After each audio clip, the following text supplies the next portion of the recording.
So we have talked about types of reactions, and so we've talked about how with single replacement we use the activity series. So with double replacement, we carry through the equation no matter what. And so with double replacement, we have two different compounds. Usually it's ionic compounds that we're working with. But regardless, I've had you guys practicing putting the states that it's in right next to the equation or next to the compound itself. And that's because when we're working with net ionic equations, we're not working with everything in the equation anymore. So with double replacement, we have our chemical reaction and our chemical equation. Your chemical equation is what you are seeing going in the beaker, okay? So we could take this example down here, sodium carbonate and calcium chloride, and we could put it in a beaker, just like you guys put sodium bicarbonate and calcium chloride in a baggie on Friday. That is what, those are the general compounds you are putting in. But with net ionic, what we're doing is we're describing more accurately. So it's a specific equation on what really is happening in the reaction. So just because this is your chemical equation does not mean that's exactly what's happening in the chemical reaction itself. So a couple of things before we get into writing net ionic equations is we look at the passage of electricity through a liquid. This is known as electrolysis. So we've talked about electrolytes, okay, and it's how we have two ions or two or more ions in a solvent, and it conducts electricity. With electrolysis, we've talked about how we can take a hydrogen and a hydroxide ion and create water, or split up a water molecule using electrolysis and get that hydrogen and hydroxide ion. So a couple things you need to remember is an electric current is the movement of electric charges, which means that it's usually the movement of electrons. So in our metal wires in our buildings, we have the movement of electrons from one place to another, and that gives us the charge, gives us its electricity. When we're looking at a solution or something that's aqueous, the charge is carried by ions rather than those electrons. So that's what we're looking at right now, is how these aqueous solutions are carrying an electric charge through their ions, and so that's what makes these solutions have a conductivity and is positive evidence of the presence of the ions overall. And then when an ionic compound dissolves in water, its solution inventory always consists of ions. So remember when we were talking about chemical bonds in your lab, where you had your covalent compounds and you stuck your conductivity probes in there and you were still getting some type of conductivity? That's because those ions were present. We created an aqueous solution and dissolved it, and those ions were carrying an electric charge to turn on your conductivity probe. So the biggest thing here is looking at the definitions of all of these. So the next point says ionic equations include spectator ions. A spectator ion is basically the ions that are present and that are on the scene during the reaction. They're in the beaker, but they experience no chemical change. So they're having really no effect on what is happening inside the beaker. They are not causing that precipitate to form or that gas to form. So they appear exactly the same on both sides of the ionic equation. And so for them to be exactly the same, they must have the same number of atoms as well. Okay? And this will all make sense once I show you an example. With our spectator ions, we can take them out since they're the same on both sides and since they're not having any chemical change on the actual reaction itself, and we can create this net ionic equation I was telling you about. And so we'll subtract the spectator ions from both sides of the equation, and then it'll give us our specific or more accurate equation to look at. Okay? So when we are talking about double replacement reactions, there are three things that should come out of a reaction like this. So what are those three things that should come out of a double replacement? Look at your notes if you don't remember, because this is something you definitely need to know for your test. Right? What are those three things that I told you would come out of a double replacement?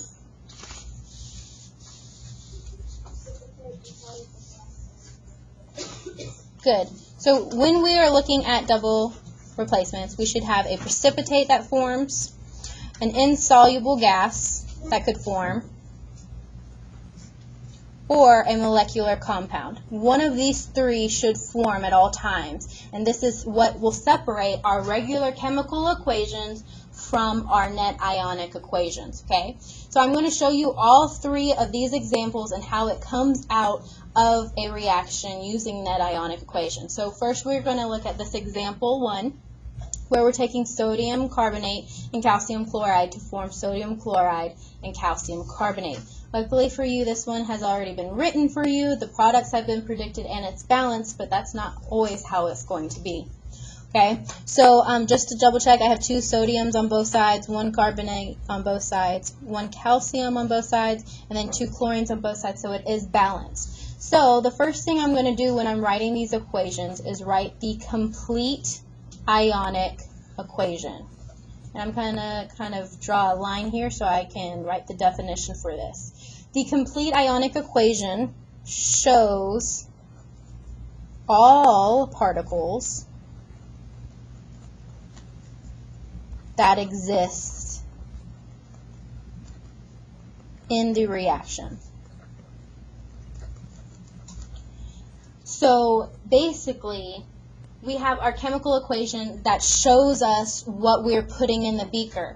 The difference between that and the complete ionic equation is that this is going to show how it really exists. Yes? What is right at the top? Shows all particles. Let me see if I can. Better?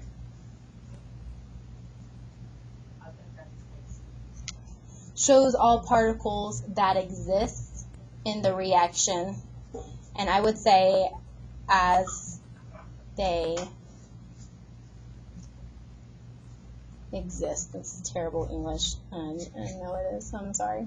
Basically, it's in its true form, okay? So I have sodium and carbonate here, and it's together. That's what we put in the actual beaker itself. But this complete ionic equation is how they are really present in that beaker. And so it's basically how they are split into their ions. Okay, so when I'm looking at a net ionic equation, we are focusing on those things that are aqueous. Someone remind me what aqueous means.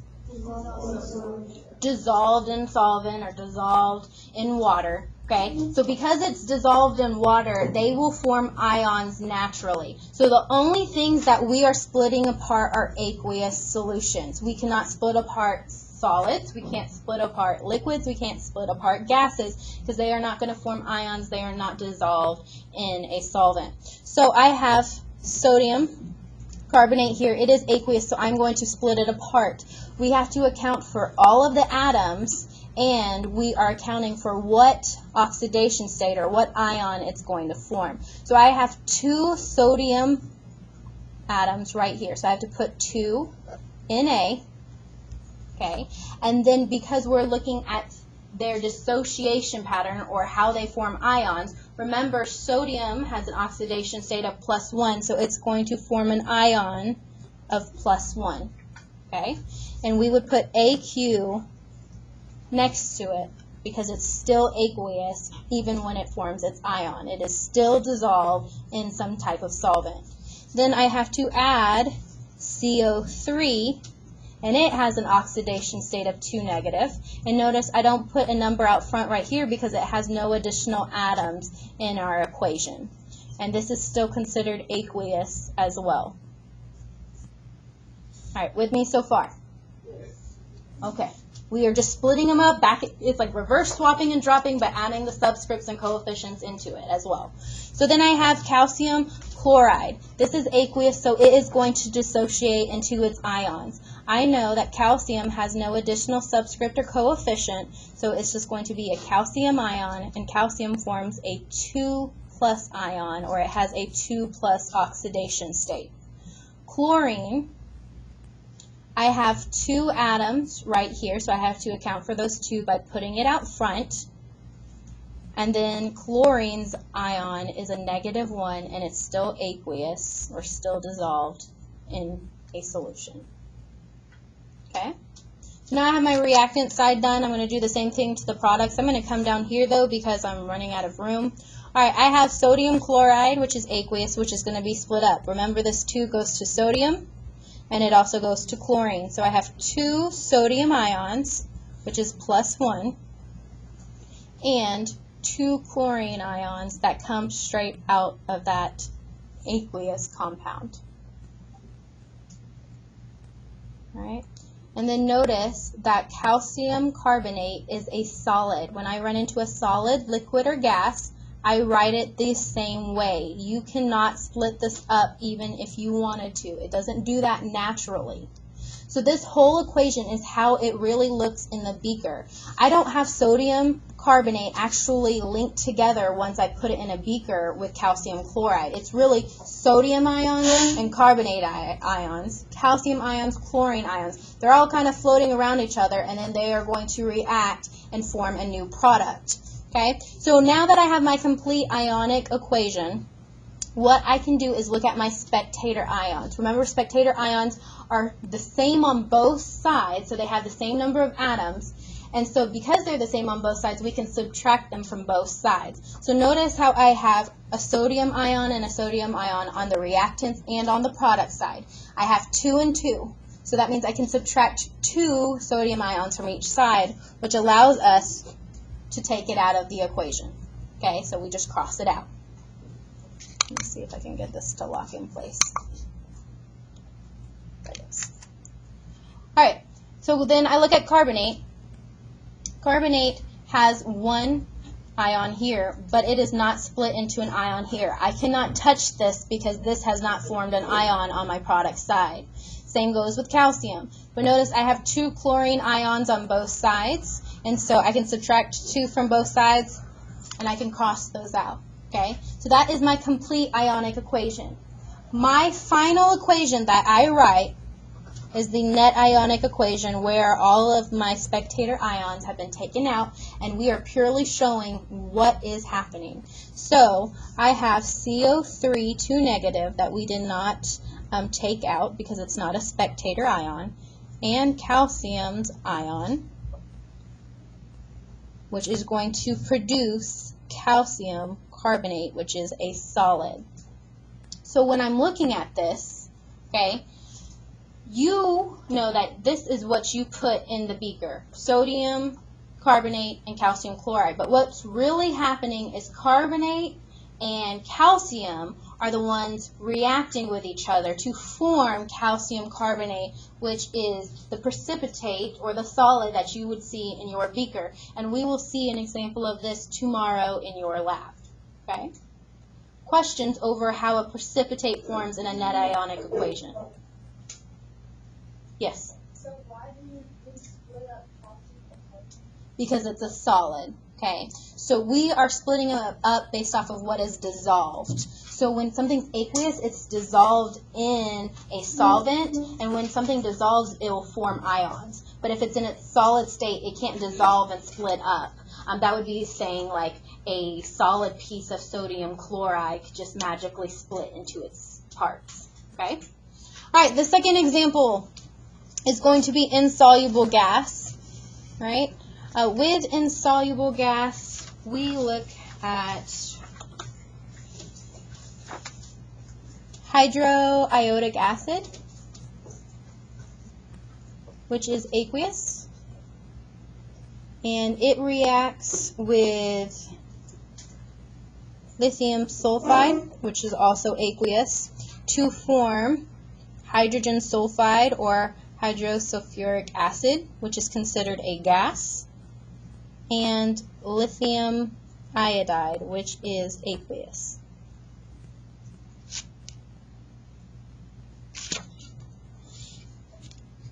Okay. So when we first see something like this, we have to make sure it's balanced. So I have 1 hydrogen on the left, 2 on the right, so I put a 2 right here. Okay, 2 iodine on the left, 1 on the right, so I have to put a 2 right here as well, which fixes lithium, and then we have 1 and 1 sulfur. So this is a 2 to 1 to 1 to 2 ratio. Once your equation is balanced, you are going to follow the same pattern that we did with the precipitate. we first write the complete ionic equation. So we know that because this is aqueous, it can split apart. We have one cation, we have one anion. The cation is hydrogen, which forms a positive 1. And since we have a 2 as the coefficient, I put a 2 out front. And then the anion is going to be iodine, which forms a negative 1 ion. And we're going to put a 2 in front of here as well to account for all of the atoms present. Yes? So the two guys in front of the H and I, that applies to both of them? Yes, so it's like math. Okay, this would be outside the parentheses and it would FOIL out to both. Okay, and like on the product side, the two would go to lithium and iodine? Correct. Alright, I get it now, thank you. No problem.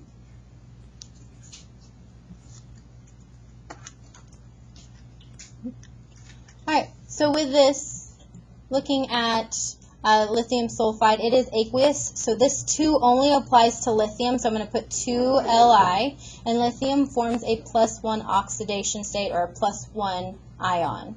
Okay, it's still aqueous. And then sulfur has no additional atom, so it's just one sulfur atom, but we know its oxidation state is 2 negative, so I do have to put -2 or 2 minus next to it. And that's my reactant side. Alright, so then we look at our product side. I know gases cannot split up, so I'm going to keep that exactly the same. I will not split it into its ion form, but this aqueous lithium iodide will split up. So I have 2 lithiums with a +1 charge and 2 iodines with a -1 charge. Okay? So that is my complete ionic equation. Now I have to identify my spectator ions, or the ions that are the same on both sides. So notice I have 2 iodine ions, 2 iodine ions, so I can subtract 2 from both sides and cross them out. Okay, I have 2 lithium ions. I can cross those out from subtracting both of them on each side. So then what I'm left with will be my net ionic equation. I have 2 hydrogen ions, which are aqueous, plus a sulfur ion, and it's going to form hydrogen dihydrogen sulfide, or hydrosulfuric acid. It can be referred to as both. Okay? So this is how a gas looks. It's the same process. Just know that gases also do not split apart. Alright, the last type of problem that I want to show you is going to be molecular compounds. Alright, so when I'm looking at molecular compounds, hydrobromic acid, HBr, which is aqueous. This can go on a separate piece of paper. Honestly, these problems do need a lot more room for some of you, so just get a scratch piece of paper out and add this to your notes. Alright, I have HBr, and that's aqueous. It always is going to react, or it's not always going to react, it's going to react in this problem with sodium hydroxide, which is also aqueous. Then we have H2O, which is considered a liquid. And we have sodium bromide, which is considered aqueous as well. So I'm going to give you a second to get that written down, and then we'll talk about it.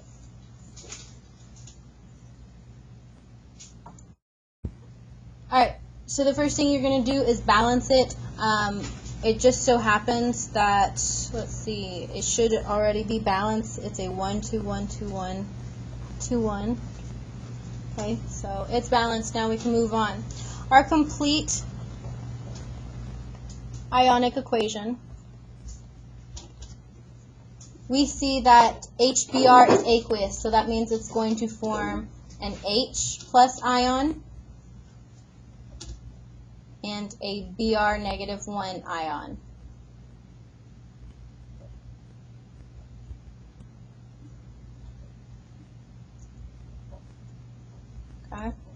and so they only have one atom each, so I don't need to add anything out front. Sodium hydroxide is considered aqueous, so we're going to form an Na plus and an OH negative. So this problem comes up a lot. Students ask me, oh, do I split up OH since it's not the same on this side? No, you do not. We do not split up ions once it forms, okay? So if it's polyatomic and that's the anion or the cation we're working with, then it's going to stay as is, okay? So OH must stay together. And then we're going to look at our products. Liquids, because it's not dissolved in a liquid, it's the liquid, it's the solvent itself. It does not dissociate, so we keep that the same.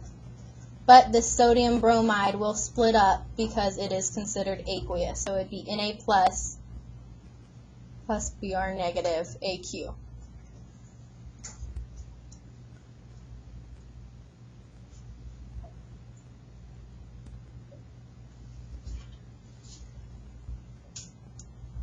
Okay. And so then once we got our complete ionic equation, what are the spectator ions that I see, or what is the same on both sides? Sodium and bromine, right? So I have one of each on each side, which means I could subtract one bromine on each side, one sodium ion on each side, and it's good to go. This autofocus is terrible. Alright, so our net ionic equation is what's left over. So I have hydrogen, and I have hydroxide, and it forms H2O. So anytime that we're working with a molecular compound, you guys are going to be working with water, and so this is always going to be its net ionic equation. Water always has the net ionic equation of H plus OH negative yields H2O. Questions over this? Okay, so I need everybody to really focus up because what I'm fixing to explain to you is going to be a little bit more complex when it involves compounds. So when we are working with double replacement reactions, a lot of times what's happening is there's two reactions that are occurring. So I'm going to show you something that's very similar to the lab that you did on Friday. I have hydrochloric acid, which is aqueous. Let me draw a line right here. I have hydrochloric acid, which is aqueous, being added to sodium bicarbonate, which is also aqueous, and it forms carbonic acid and sodium chloride. And both of these are considered aqueous. This is a double replacement, okay? And when this occurs, what's going to happen is that this carbonic acid is going to immediately go through a decomposition reaction and decompose into H2O, which is a liquid, and CO2, which is a gas. Okay? And so then there we have reached complete stability where all of the energy built up unstable energy has been released. Okay, and so with this we have to make sure that it is balanced. I have two hydrogens here, one chlorine, that's good, one sodium, that's good, one CO, one C, three oxygens. This top one is balanced. It's a 1 to 1 to 1 to 1. And then I have this carbonate, and you can see here that this is balanced as well.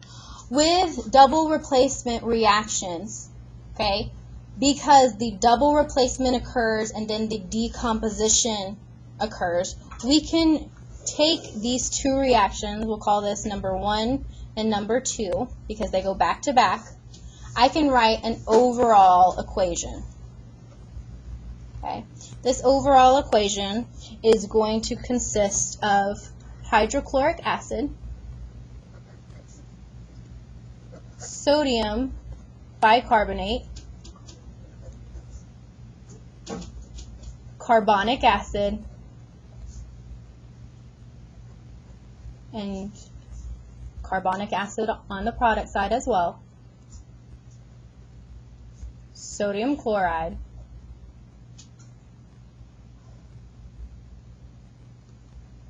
H2O, and CO2.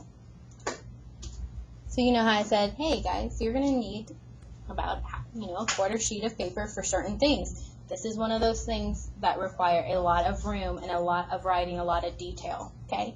What do we notice about the reactants and the product side? What do they have in common?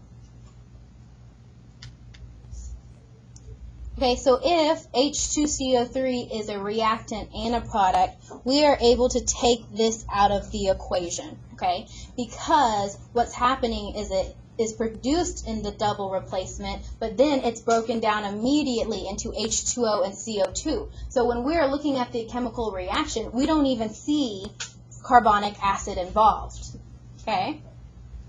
And so once that's canceled out, we can break it down into its ions and see really what's reacting, okay?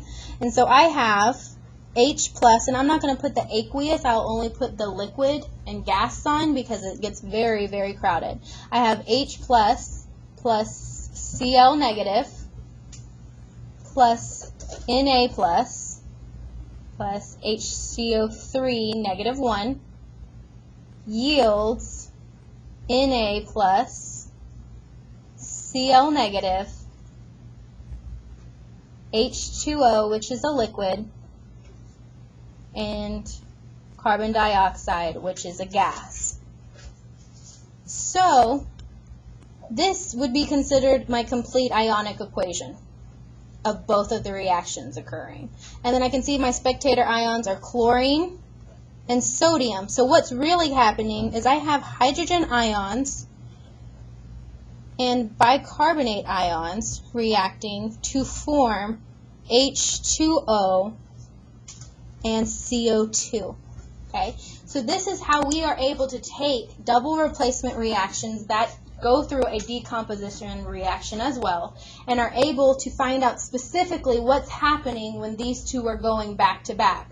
What's really happening is we have hydrogen and bicarbonate coming together to form water and CO2.